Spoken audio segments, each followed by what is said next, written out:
Oke rekan-rekan, pada sesi ini part yang 16 ya, saya ingin sharing tentang boleh nggak kita membayarkan orang untuk bergabung di bisnis MLM. Jadi kita bayarin orang untuk join ya di bisnis jaringan. Oke. Bayarkan seseorang ya untuk join di bisnis MLM ya. Oke, kita harus kembali ada yang pro, ada yang kon ya. Kalau saya pribadi saya tidak pernah menyarankan. Kalau pribadi saya tidak pernah ya tidak pernah menyarankan ya untuk membayarkan.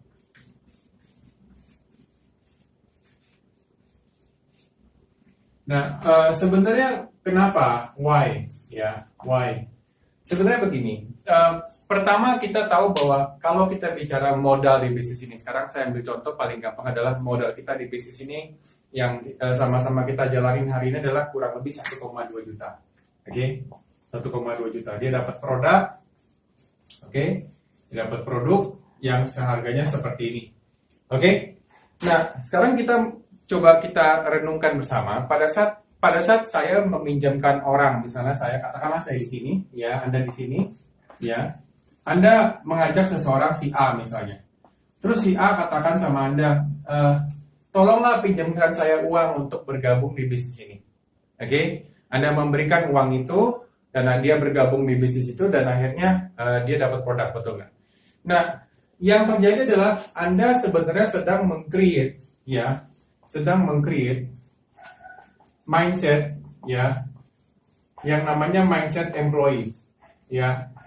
Jadi Anda sedang meng-create mindset employee kepada orang ini. Anda bukan meng-create mindset business owner kepada orang itu. Karena dari step pertama ya, Anda sudah bisa lihat apakah orang ini fighter atau tidak.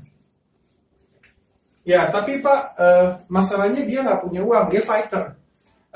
Rekan-rekan, kalau saya boleh sharing pengalaman saya selama berapa tahun, 18 tahun di bisnis jaringan, saya tidak bisa menilai orang itu fighter atau tidak sampai orang itu bergabung di bisnis itu dan dia mulai jalankan bisnisnya dengan serius. Kadang kita pikir, oh orang ini potensial kita bayarkan dia untuk bergabung. Tapi sebenarnya kita sedang mematikan potensi orang itu karena kita membayarkan dia. Karena di mindsetnya dia adalah saya akan bekerja buat orang ini. Saya bekerja buat upline saya. Karena saya dikasih uang, dikasih modal, saya bekerja buat upline saya. Kalau dia bertanggung jawab, iya, dia akan kembalikan modalnya, dia akan berjuang habis-habisan, dia akan minimal, dia jual produknya, dia akan balik modal, dia akan pulangin utangnya istilahnya. Tapi kalau misalnya mindsetnya tidak mindset business owner, dia mindsetnya adalah mindset benar-benar employee, bahkan dia sampai merasakan yang namanya, oh kok saya seperti kerja buat atasan saya atau buat upline saya, ini orang akan pelan-pelan akan mundur secara teratur. Percaya sama saya, pengalaman saya ini orang akan mundur secara teratur dan tidak akan jalankan bisnisnya. Nah, Anda bisa bayangkan pada saat Anda diminta uang untuk pinjamkan join bergabung di sini, kemudian ada lagi tim yang lain yang bicara sama dia. Oh, kalau gitu kamu pinjamkan uang ke saya juga. Nanti ketemu lagi si C. C bilang yang sama, kamu pinjamkan uang lagi ke saya sama si B. Nanti si D bilang hal yang sama lagi ke si C. Kamu pinjam uang kan buat saya jalanin bisnisnya. Nah, artinya kita bukan create satu bisnis di situ. Artinya kita create satu namanya pinjam-meminjam uang. Akhirnya itu bisnis nggak akan pernah jalan. Kenyataannya nggak akan pernah jalan. Saya udah punya pengalaman begitu banyak di mana saya melihat orang diam-diam meminjamkan orang lain untuk bergabung di bisnis ini, di bisnis jaringan. Dan saya melihat kenyataannya orang-orang yang dipinjamkan uang ini itu orang mundur teratur. Pelan-pelan dia akan hilang, pelan-pelan dia akan mundur, pelan-pelan dia akan stop di bisnisnya. Kenapa? Pertama, mindsetnya adalah mindset employee, bukan mindset bisnis. Kedua, dia akan merasa, saya nggak bisa balikin uangnya. Mendingan saya diam-diam udah jalan menjauh, ya. Kemudian dia merasa apa? Dia merasa saya kerja buat upline saya. Akhirnya dia tidak menjadi orang yang punya business mindset, ya. Nah, Artinya sebenarnya paling gampang adalah kalaupun kita tahu oke, orang itu fighter, ya dia fighter, saya tahu dia berjuang, tapi dia bermasalah di modal misalnya. Justru akankah kita berpikir sangat penting dia untuk mencari modalnya kalau dia fighter dan dia memang bermasalah di 1,2 juta misalnya. Artinya kan semakin penting dia untuk cari modalnya karena dia 1,2 juta aja bermasalah. Make sense? Artinya dia harus lebih fight lagi buat cari 1,2 jutanya. Nah, bagaimana kalau misalnya kita mau tolong dia? Jangan pernah kasih ikannya sama dia. Yang ada kasihlah kailnya sama dia. Bisnisnya sudah dikasih sama dia. Ini kailnya, ya kan? Anda belajarlah mancing bersama saya untuk mancing ikannya. Nah, bagaimana kalau dia mau cari modal? Paling gampang. Saya punya solusi misalnya, saya punya cara misalnya. Salah satu cara saya adalah apa? Saya pinjemin dia produk misalnya. Katakanlah saya pinjemin dia produk, beberapa pieces misalnya, saya suruh dia jual. Dengan dia menjual produk itu, otomatis kan dia akan jual dapat modal, betul nggak? Nah, dia akan store sama saya uangnya. Nah, pas dia store sama saya saya kasih lagi produk lagi, sampai itu uang kembali sama saya untuk jumlahnya untuk bergabung. Sehingga pada saat dia sudah memenuhi kuota untuk bergabung, tinggal apa? Tinggal saya masukin namanya dia menjadi member, betul nggak? Nah, di situ kan saya bisa lihat, oh ternyata memang benar. Orang ini fighter. Orang ini akan berjuang habis-habisan karena dari awal dia sudah fight untuk modalnya saja. Tapi kalau dari awal dengan modal sekecil ini aja dia tidak fight, bagaimana kalau kita tawarkan dia bisnis yang lebih besar? Pasti nggak akan menoleh, betul nggak?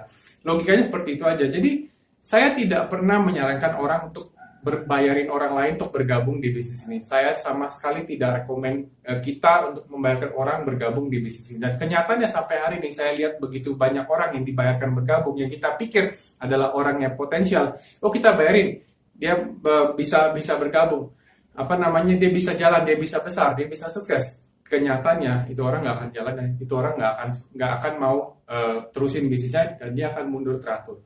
Dia bahkan mungkin dia akan bilang apa? Ini produknya saya balikin sama kamu. Kenyataannya seperti itu.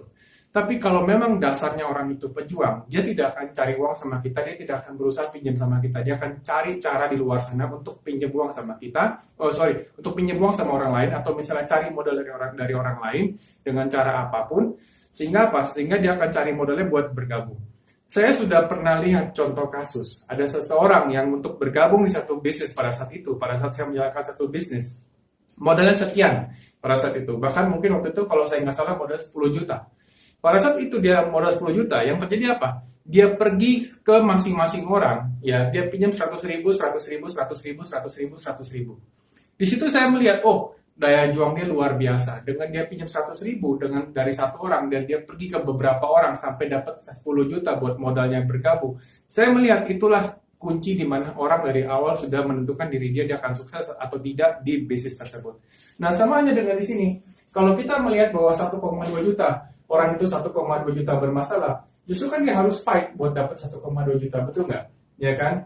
Nah, solusinya seperti tadi saya bilang, kalau misalnya dia memang fighter, dia mau jalankan bisnisnya, solusinya kita bisa bantu dia. Kita pinjemin dia produk sedikit-sedikit. Sampai dia jual, sampai dia balik modal, kembali store sama kita bisa masukin dia sebagai member, sebagai tim kita. Tapi jangan pernah memberikan dia langsung ikannya, nih saya joinin nama kamu join langsung di bawah saya bayarin kamu join. Jangan pernah lakukan hal itu. Dan percaya sama saya, orang itu tidak akan pernah jalan. Ya mungkin ada kasus-kasus eksepsional ya, ada tertentu. Oke ya, mungkin ada yang bilang, saya nggak begitu Pak. Ya oke, mungkin ada. Tapi saya tidak pernah rekomen orang untuk bayarin orang lain bergabung di bisnis jaringan. Oke, pesan saya seperti itu. Oke, nah saya akan coba sharing untuk video berikutnya adalah tentang saya cari hot prospect, cold prospect, atau misalnya orang mantan MLM atau yang bukan MLM. Kira-kira yang mana yang terbaik untuk marketnya saya. Oke, sampai ketemu di video berikutnya. Thank you.